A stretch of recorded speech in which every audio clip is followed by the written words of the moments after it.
कई बार ज़िंदगी में ऐसा होता है कि हमें ऐसे सिचुएशंस का सामना करना पड़ता है जहाँ पे हमें लगता है कि हमारे पास कंट्रोल नहीं है, और ये कई सारे सिचुएशंस हो सकते हैं. These situations can be brought on by colleagues, these situations can be brought up by personal conflicts. This situation could be professional in nature also.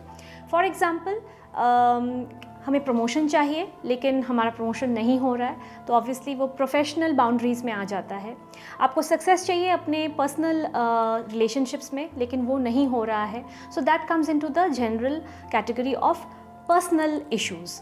So professional हो, पर्सनल हो, और कभी कभार ये जो हमारे साथ कॉन्फ्लिक्ट्स होते हैं वो अंदरूनी भी हो सकते हैं. जो हमारे ये नेगेटिव थॉट्स हैं, इससे हम कैसे जूझें, क्योंकि ज़िंदगी का नाम तो है चलना, लेकिन कई बार ऐसा होगा कि हमारे पास ऐसे नेगेटिव सिचुएशंस बार बार आएंगे. तो अगर ये बार बार आ रहे हैं, चाहे आपके प्रोफेशनल फ्रंट पे हो, चाहे आपके पर्सनल फ्रंट पे हो, तो एक समय आता है जहाँ पे आपको रुक के पूछना चाहिए कि मेरे साथ ही क्यों हो रहा है. एंड कई बार ऐसा देखा गया है कि ये जो प्रॉब्लम्स क्रिएट होती हैं, ये जो मैनिफेस्ट होती हैं एक्सटर्नली कि वो मेरे साथ ऐसा कर रहा है, कि ऐसा मेरे साथ क्यों हो रहा है, इसके जो डिस्कनेक्ट्स बेसिकली हैं वो हमारी पर्सनालिटी से ही रिलेटेड हैं. तो बहुत कड़वा सच है कि हमें इसको पीना भी होगा और अपने आप से पूछना पड़ेगा कि क्यों ऐसा मेरे साथ है. बिकॉज अगर देयर इज़ अ पैटर्न कि आपके बार बार प्रोफेशनल करियर्स में आपको प्रॉब्लम्स मिल रही हैं या आपके पर्सनल रिलेशनशिप्स में आपको प्रॉब्लम मिल रही है, तो हो सकता है इसका आंसर आपके अंदर ही है. ये लॉ ऑफ मैनिफेस्टेशन क्या होता है? कई बार आपके पेरेंट्स ने या आपके घर में जो भी एल्डर्स हैं उन्होंने कहा होगा आपसे कि जैसा तुम सोचोगे वैसे ही होगा. लेकिन अगर आज मैं आपसे ये कहूँ कि ये बिल्कुल सच है और ये साइंटिफिकली प्रूवन है कि ऐसा ही होता है.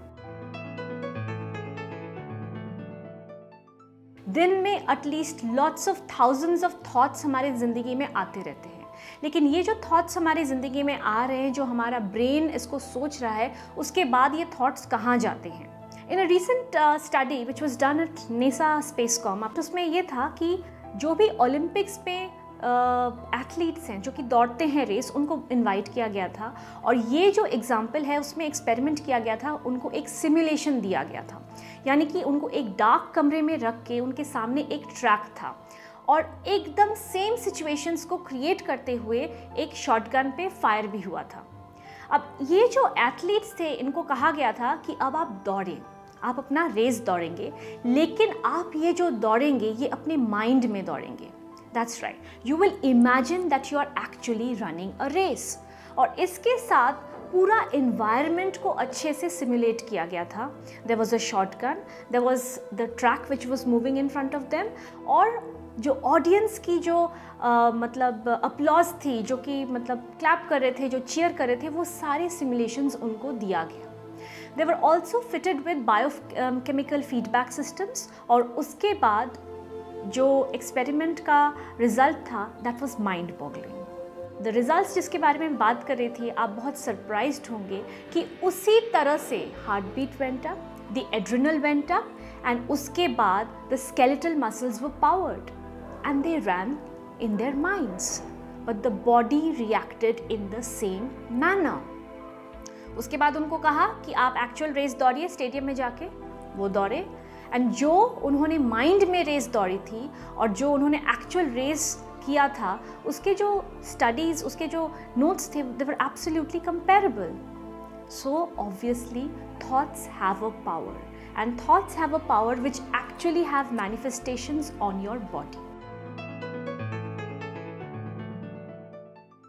अगर आप चाहते हैं कि आपके सिचुएशंस बेटर हो, अगर आप चाहते हैं कि आप अपने ट्रैप से निकलना चाहें, सो आपको अपना जो थॉट प्रोसेस है उसको और अच्छी तरह से कंट्रोल करना पड़ेगा. और जब मैं कंट्रोल करूँगा तो क्या होगा, मेरे साथ पॉजिटिव्स होगा, हाँ होगा, लेकिन there is an art to it. What do we do? We start manifesting. The word is manifest, the word is not imagine. बहुत डिफरेंस होता है. मैनिफेस्ट क्या होता है?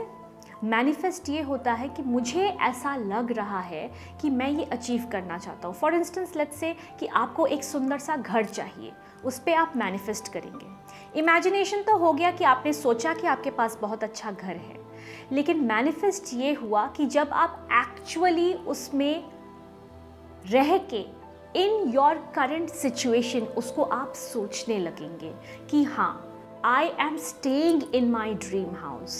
Yes, I am enjoying my dream house. मेरे dream house में जो भी मैं चाहता हूँ दुनिया में, whatever it could be tangible, मुझे पीस चाहिए, मुझे लव चाहिए, it could be materialistic, मुझे ये फलानी चीज़ चाहिए, ये सब इस वक्त मेरे पास मौजूद है और मैं इसे इंजॉय कर रहा हूँ। पीपल, इट्स वेरी इंपॉर्टेंट कि इमेजिनेशन में तो हम फ्यूचर के बारे में सोचते हैं, लेकिन मैनिफेस्टेशन में is to think in the current state of affairs. Nothing can pull me down. अगर ये मैं बार बार अपने आप को याद दिलाऊं, क्या मुझे कोई मदद मिल सकती है इस सिचुएशन से निकलने की? आई वुड से पार्शियली, क्योंकि केवल कहना ही इम्पॉर्टेंट नहीं है, इस पे हमें काम भी करना पड़ेगा। तो सबसे पहले हमें किस चीज़ पे अपना लेट्स से किस चीज़ पे हमें कंट्रोल लेना है? कंट्रोल आप किसी और पे बिल्कुल नहीं कर सकते हैं, लेकिन एक ऐसा चीज़ है जिस पे आप 100% हमेशा कंट्रोल कर सकते हैं, और वो है आप खुद। तो मैं अपने आप को कंट्रोल करूँगा, और कंट्रोल कैसे करूँगा? क्या मैं अपने एक्शंस को कंट्रोल करूँगा कि अपने थॉट्स को कंट्रोल करूँगा? सबसे ज़्यादा ज़रूरी आप अपने थॉट्स को कंट्रोल करें।